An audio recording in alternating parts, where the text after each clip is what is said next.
নমস্কার বন্ধুরা, welcome to SN news. তো বন্ধুরা, এই ভিডিওতে আমরা আলোচনা করতে চলেছি ইন্ডিয়ান ফুটবল রিলেটেড বেশ কিছু গুরুত্বপূর্ণ ট্রান্সফার আপডেট। তাই পুরো ভিডিওটি শেষ পর্যন্ত দেখার অনুরোধ রইল। তো বন্ধুরা, প্রথম আপডেটটা দেবো মোহনবাগানকে নিয়ে।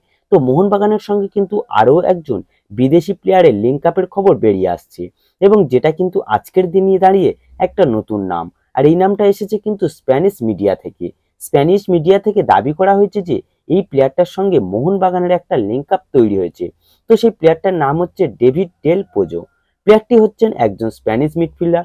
বয়সটা খুব একটা বেশি নয়, মাত্র 27। আর এই প্লেয়ারটির সঙ্গে কিন্তু শুধুমাত্র যে মোহনবাগানের কানেকশন রয়েছে তা কিন্তু নয়। ওই স্প্যানিশ মিডিয়া থেকে দাবি করা হয়েছে প্লেয়ারটি ইন্ডিয়াতে যে কোনো একটা ক্লাবে খেলবে, এবং সেখানে কিন্তু দুটো ক্লাবে, একটা মোহনবাগান আর একটা উড়িষ্যা। এবার কথা হলো, আমরা যদি উড়িষ্যার মিডফিল্ডের দিকে তাকাই তাহলে সেখানে কিন্তু জাহুর মতো একজন মিডফিল্ডার আছে, এবং ইন্ডিয়ান প্লেয়ারদের কথা বললে পুইতিয়া আছে, লেনি রদ্রিগেজ আছে, রোহিত কুমার আছে।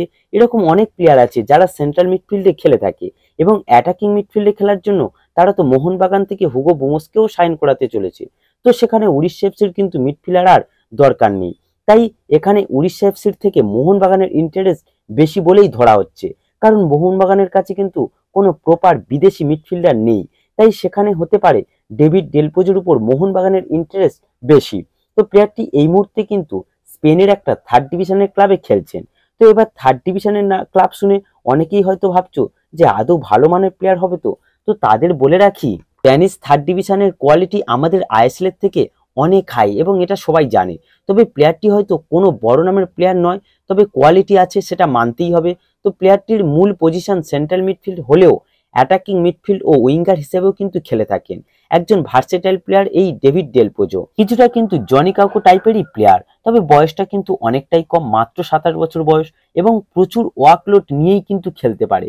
তো এবার এই প্লেয়ারটির সঙ্গে কিন্তু তার বর্তমান ক্লাবের 2025 সাল পর্যন্ত চুক্তি রয়েছে। তাই মোহনবাগান যদি তাকে নিতে চায় সেক্ষেত্রে একটা ট্রান্সফার ফি দিয়েই নিয়ে আসতে হবে, সেটা মোহনবাগান দিতে হয়তো পিছিয়ে আসবে না। এছাড়া দেখলাম প্লেয়ারটির নামের পাশে কিন্তু বেশ কিছু গোলও রয়েছে। ক্লাব ক্যারিয়ারে মোট 199টি ম্যাচ সে খেলে ফেলেছে, যেখানে 8টি গোল ও 4টি অ্যাসিস্ট তার নামের পাশে রয়েছে।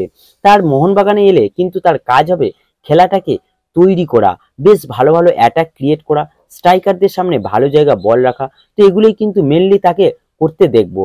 আর মোহনবাগানে কিন্তু গোল করার লোকের অভাব নেই। তো এবার দেখা যাক এই ডিলটা মোহনবাগান ডান করতে পারে কিনা। তো এরপর যদি আমরা একটু মুম্বাই সিটি এফসিকে নিয়ে কথা বলি, তো মুম্বাই কিন্তু তাদের স্ট্রাইকার বিভাগে আরও একজন বিদেশিকে সাইন করিয়ে নিয়েছে বলে আপডেট বেরিয়ে আসছে, এবং সেই বিদেশিটি কিন্তু একজন হাই প্রোফাইল বিদেশি বলেই মনে করা হচ্ছে। তবে তার নাম কিন্তু এখনো মুম্বাই আমাদের সামনে নিয়ে আসেনি। তাই প্লেয়ারটি কে বা তার সম্বন্ধে খুব একটা বেশি কিছু জানা যায়নি। তাই সেই প্লেয়ারটি সম্পর্কে যদি কিছু জানতে পারি তা অবশ্যই তোমাদের শেয়ার করে দেবো। তো গাইস, এই ভিডিওতে এই আপডেটগুলি জানানোর ছিল। যদি ভিডিওটি ভালো লেগে থাকে তাহলে অবশ্যই লাইক ও সাবস্ক্রাইব করে দিও।